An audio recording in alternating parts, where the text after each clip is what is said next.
Alors, dans cette vidéo, je vais vous présenter comment utiliser la méthode des opérations élémentaires sur les lignes d'une matrice pour inverser cette matrice. Le but du jeu, ça va être de prendre la matrice A et d'effectuer sur cette matrice une série d'opérations élémentaires sur ces lignes, de telle manière à ce qu'on réussisse à transformer A en une matrice identité. Et en fait, ce à quoi ça va correspondre, ça va être ce qui est écrit dans cette équation ici, c'est-à-dire qu'on va prendre la matrice A, on va lui appliquer des opérations élémentaires sur ces lignes, mais rappelez-vous, quand on fait des opérations élémentaires sur les lignes d'une matrice, ça correspond à multiplier cette matrice par une matrice élémentaire. Dans la vidéo dans laquelle je parlais de ces matrices élémentaires, je vous avais donné ces matrices comme étant les matrices F, G ou H, qui correspondaient à multiplier une ligne de la matrice par une constante, permuter deux lignes de la matrice, ou additionner à une ligne le multiple d'une autre ligne. Donc ici, cette fois-ci, j'appelle les matrices élémentaires, peu importe de quel type d'opération il s'agit, je les appelle E. Donc il y a la première opération que je fais, la deuxième opération c'est E2 et ainsi de suite, jusqu'à la dernière opération, et là j'ai dit de manière générale qu'on fait S opération, S ça peut être 1, 2, 3, 4, 5 et ainsi de suite. Et donc si on regarde cette égalité, en réussissant à transformer A en une matrice identité en appliquant toutes ces opérations élémentaires sur les lignes de A, eh ben on se rend compte qu'en fait, le produit de toutes ces opérations élémentaires, c'est la définition de A-1. Parce que si on dit que tout ça c'est une matrice, alors cette matrice fois la matrice A nous donne la matrice identité, et donc comme je viens de le dire, ça c'est la définition de la matrice inverse de A. C'est-à-dire une matrice. La matrice inverse de A, c'est une matrice qui, quand on la multiplie avec A, nous donne la matrice identité. Donc, la manière dont on va travailler, ça va être qu'on prend la matrice A, on fait un système avec la matrice A et la matrice identité de l'autre côté, et on va faire des opérations élémentaires sur les lignes de A, mais on va faire les mêmes opérations élémentaires sur les lignes de la matrice à droite. Et donc, on va faire tout plein d'opérations élémentaires sur chacun des côtés là, de ce système pour finalement arriver, comme je vous ai dit, à transformer la matrice A en une matrice identité. Et puis à gauche, qu'est-ce qu'on va obtenir? Eh bien, à gauche, regardons. Au départ, on avait une matrice identité à laquelle on a effectué les mêmes opérations élémentaires que sur la matrice A. Et donc à chaque fois qu'on effectue une opération élémentaire sur la matrice A, c'est comme si on la multipliait, enfin c'est même pas comme si, c'est qu'on la multiplie par une matrice élémentaire qui correspond à cette opération. Et donc à droite, au début on était avec I, ensuite on a fait la première opération élémentaire, donc c'est comme si on avait multiplié I par la matrice qui correspondait à cette opération élémentaire. Ensuite, pour la deuxième opération élémentaire, c'est pareil, et ainsi de suite, jusqu'à la dernière opération élémentaire. Et donc à droite, on aura ce résultat-là. Mais rappelez-vous, ça, c'est égal à A-1 fois I, parce que par définition, cette chaîne de matrices élémentaires, c'est A-1. Et puis n'importe quelle matrice fois I, ça nous donne la matrice elle-même, et c'est aussi le cas dans cet exemple-là. Et donc en fait, à droite, on aura l'inverse de A. Si vous voulez, cette matrice identité, elle est là pour garder la trace de chacune des opérations qu'on fait et à la fin nous donner la matrice inverse de A.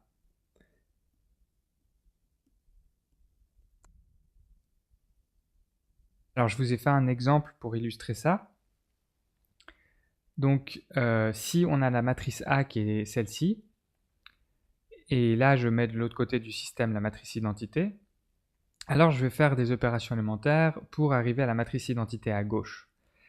Mon objectif, c'est d'avoir dans chaque ligne des 0 et une valeur 1, et dans chaque colonne également des 0 et une valeur 1. Donc peu importe si au début on n'arrive pas forcément à la matrice identité, regardez un petit peu plus loin. Ici vous voyez, j'arrive à une matrice qui fait penser à la matrice identité, dans le sens où elle a des 0 partout et des 1 presque partout. Je vais arriver ici même à quasiment l'inverse de la matrice identité. Et finalement, c'est pas grave qu'on obtienne ça parce qu'ensuite on a juste à faire une permutation entre ces deux lignes et ça nous donne la matrice identité.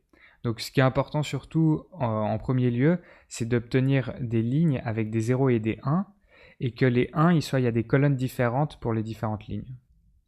Donc partons avec la matrice du début, comme je vous l'ai donné ici. Mon objectif, ça va être donc de faire apparaître des 0 de plus en plus dans cette matrice et ensuite des 1. Donc ici, par exemple, je vois qu'à la ligne 1 et à la colonne 1, j'ai un -1, et ici, j'ai également un 1. Donc ce que je peux faire, c'est de remplacer la ligne 1 par la ligne 1 plus la ligne 3. Et de cette manière, je vais réussir à supprimer la valeur qu'il y a dans cette colonne-là, dans le sens où je vais réussir à la remplacer par un 0. Donc ici, j'aurai -1 plus la valeur qui est à la ligne 3, c'est-à-dire 1, ce qui nous donne 0.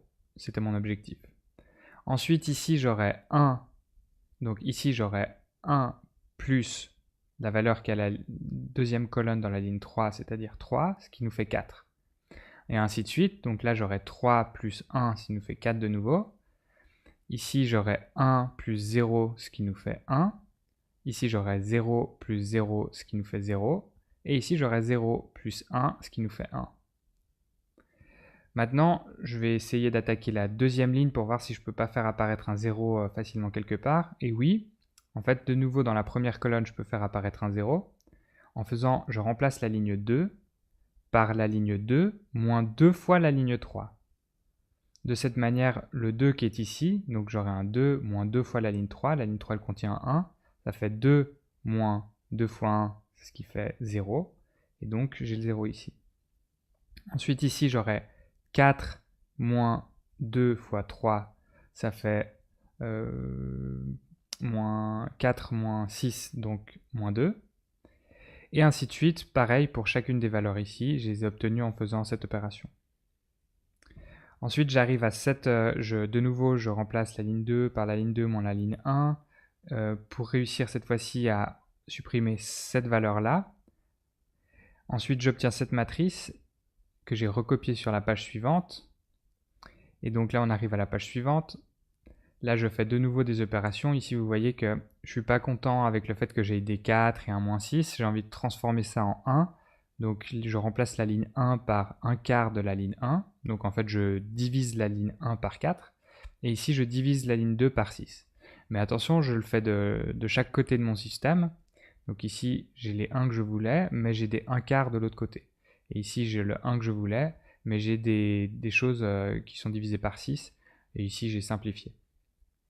Dans le sens où c'était -3 divisé par -6 qui fait une demi.